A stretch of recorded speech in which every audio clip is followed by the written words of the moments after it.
Timur صاحب یہ بتائیے گا کہ اس وقت ہماری جو معاشی صورتحال ہے وہ ہم معاشی طور پر کہاں کھڑے ہوئے ہیں؟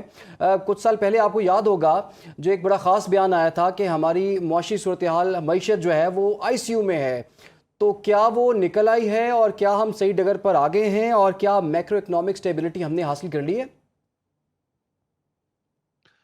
جی کچھ اچیومنٹس بھی ہیں حکومت کی، اس کو ڈینائی نہیں کرنا چاہیے۔ مثال کے طور پہ انفلیشن اب لارجلی انڈر کنٹرول آ چکی ہے۔ انفیکٹ جو انفلیشن ریٹ ہے وہ 5% ایئرلی انفلیشن، اور اگر آپ منتھ ٹو منتھ انفلیشن دیکھیں تو اس سے بھی کم ہے۔ تو میرا خیال ہے یہ ایک اچیومنٹ سرٹنلی ہے۔ انفلیشن ریٹ کے کم ہونے کے نتیجے میں جو انٹرسٹ ریٹس وغیرہ ہیں ان کو بھی بہت بڑے پیمانے پر سلیش کیا گیا ہے، اور ان کی وجہ سے کچھ فسکل سپیس بھی پیدا ہوئی ہے، جس کے نتیجے میں کہا جا رہا ہے کہ بجٹ اس دفعہ تقریباً 16.9 ٹریلین کا ہوگا، اس سے زیادہ نہیں بڑھے گا۔ یعنی کہ بجٹ پہلے سے ایک طرح سے چھوٹا بھی بنایا جا سکتا ہے، کیونکہ جو ڈیٹ ری پیمنٹ کا بوجھ ہے وہ تھوڑا سا کم اس وجہ سے ہوگا کہ انٹرسٹ ریٹس کم ہوئے ہیں۔ پھر یہ بھی ایک اچیومنٹ سمجھی جا سکتی ہے کہ 410 بلین پر اینم جی ڈی پی ہم نے کراس کر لیا ہے، تو یہ بھی ایک لینڈ مارک آبویسلی ہے۔ تو چند اچیومنٹ ضرور ہیں، مگر یہ یاد رکھنا چاہیے کہ یہ جو میکرو اکنامک کرنسی اسٹیبلٹی حاصل کی ہے، یعنی کہ انفلیشن ریٹ کو کنٹرول کیا اور انٹرسٹ ریٹ بھی اس سے نیچے آیا ہے، یہ at the expense of the public ہوا ہے، اس سینس میں کہ بیسکلی آئی ایم ایف نے جو ریکمنڈیشنز دیں اور جو حکومت نے نافذ کی، دے ور ٹینٹاماؤنٹ ٹو شرنکنگ دی اکانومی، کہ آپ اکانومی کو شرنک کریں تاکہ آپ کی جو کرنسی ہے اور میکرو اکنامک اسٹیبلٹی ریسٹور ہو۔ اس کے نتیجے میں ورلڈ بینک کی لیٹسٹ اسٹڈی ہمیں بتا رہی ہے کہ تقریباً 45% پبلک پاکستان کی پاورٹی لائن سے نیچے ہے۔ پرچیسنگ پاور پیرٹی کے حساب سے جو انہوں نے کیلکولیشن کی ہے اس کا یہ حساب ہے۔ اب آئیے دیکھتے ہیں، سب سے پہلے تو اسپینڈنگ پہ اور ٹیکسز پہ ایک ایک کر کے دیکھ لیتے ہیں کہ بجٹ پہلے سے کم ہوگا، مگر ایٹ دا سیم ٹائم یہ کہا جا رہا ہے کہ 18% شاید ملٹری کا بجٹ بڑھا دیا جائے۔ تقریباً اس پہ تمام سیاسی پارٹیاں اگریڈ ہیں۔ اگر 18% سے ملٹری کا بجٹ بڑھا دیا جاتا ہے اور اوورال بجٹ پہلے سے کم کر دیا جاتا ہے، اگرچہ تھوڑی سی فسکل سپیس ہے، اور جو ٹیکسز کے ٹارگیٹس وغیرہ ہیں وہ پہلے بھی پورے نہیں ہوئے، اس سال بھی شاید مشکل ہے کہ پورے ہوں، تو یہ پھر اضافی جو خرچہ ہے یہ کہاں سے آئے گا؟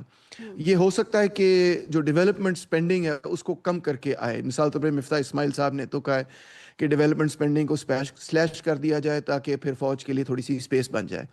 مگر ڈیولپمنٹ سپینڈنگ کو اگر آپ سلیش کریں گے تو پھر جو آپ کا ٹارگیٹ ہے غالباً 3.5% سے آپ چاہتے ہیں کہ آپ گرو کریں، وہ اچیو کرنا بہت ہی مشکل ہو جائے گا۔ It will be impossible. In fact اس سال بھی آپ دیکھیں کہ وہ اچیو نہیں کر سکے۔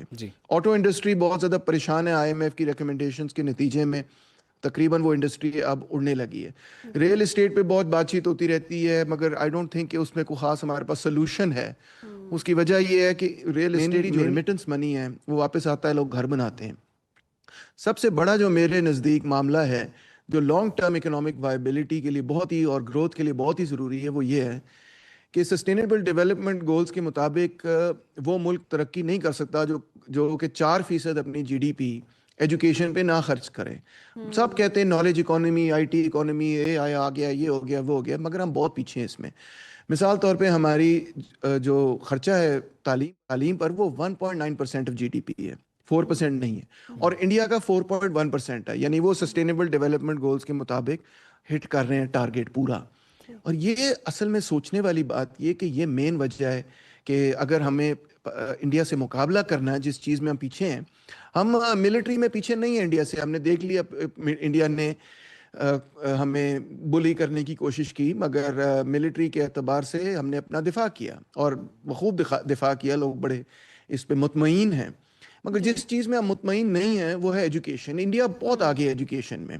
آپ دیکھیں وہ کہتے ہیں کہ ان کا لٹریسی ریٹ ہے 80%، اندازہ کریں آپ، 80% وہ اب دعویٰ کر رہے ہیں کہ ان کا لٹریسی ریٹ ہے، ہمارا 60% کے قریب ہے، تو یہ بہت بڑا فرق ہے۔ اور ان کی جو ہائی ایجوکیشن کی کوالٹی ہے، معیار ہے، وہ ہم سے آگے ہے۔ خاص طور پہ انفارمیشن ٹیکنالوجی کے اندر انہوں نے ڈھیر سارے ایسے لوگ پروڈیوس کیے ہیں آئی ٹی سینٹرز کے اندر، جنہوں نے بہت ساری انٹرنیشنل کیپٹل کو اٹریکٹ کیا ہے کہ جی ساری پروگرامنگ یہاں سے کروا لو، کال سینٹرز یہاں انڈیا سے بنوا لو، ٹیسلا وغیرہ، ایپل، وہ بھی کہتے ہیں کہ ہم انڈیا چلے جاتے ہیں، وغیرہ وغیرہ۔ تو یہ دوسری سائڈ ہے کہ ہمیں ایجوکیشن پہ فوکس کرنے کی ضرورت ہے.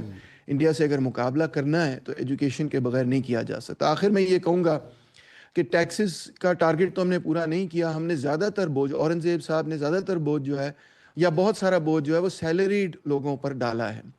اس کو ری تھنک کرنے کی ضرورت ہے. اسد عمر صاحب نے بھی جس طرح کہا کہ اس کو ری تھنک کرنے کی ضرورت ہے. سیلریڈ لوگ جو ہیں وہ ویسے بھی بہت ٹیکس ادا کر رہے ہیں اور مزید وہ انڈائریکٹ ٹیکسز بھی ادا کر رہے ہیں. ان پہ دو طرف سے بوجھ پڑی جا رہا ہے اور جس سے ایکچولی جو مارکیٹ ہے اس میں ڈیپتھ نہیں پیدا ہوگی. انفیکٹ وہ بڑی شیلو مارکیٹ بن جائے گی کیونکہ مڈل کلاس اڑ جائے گی، چیزیں خریدے گا کون. اور مفتاح صاحب نے یہ ٹھیک کہا ہے کہ جو امیر طبقہ ہے اس کو اگر ہم ٹیکس کریں تو یہ بڑا ضروری ہوگا، اور میں بھی اس سے سمجھتا ہوں یعنی کہ انڈائریکٹ سے ڈائریکٹ ٹیکسز پہ ٹرانزیشن اگر ہمیں کوئی نظر آتی ہے تو یہ بڑی پازیٹیو چیز ہوگی. ابھی فی الحال کوئی اس پہ بھی چیز نظر نہیں آتی، اور آئی ایم ایف نے جو ریکمنڈیشنز کی ہیں کہ جناب وہ یہی ہیں کہ انڈائریکٹ ٹیکسز سے آپ وصول کر لیں، بجلی پہ کر لیں، پیٹرول پہ کر لیں، ان چیزوں پہ آپ وصول کر لیں. So that's not a positive sign. اور آخر میں یہ کہ اورنگزیب صاحب نے یہ کہا تھا کہ جی صرف 9% tax to G D P ratio ہے اور یہ تو بہت کم ہے، اس کو تو میں نے بڑھانا ہے. اب دیکھیں وہ 11% سے زیادہ ہو چکا ہے tax to G D P ratio.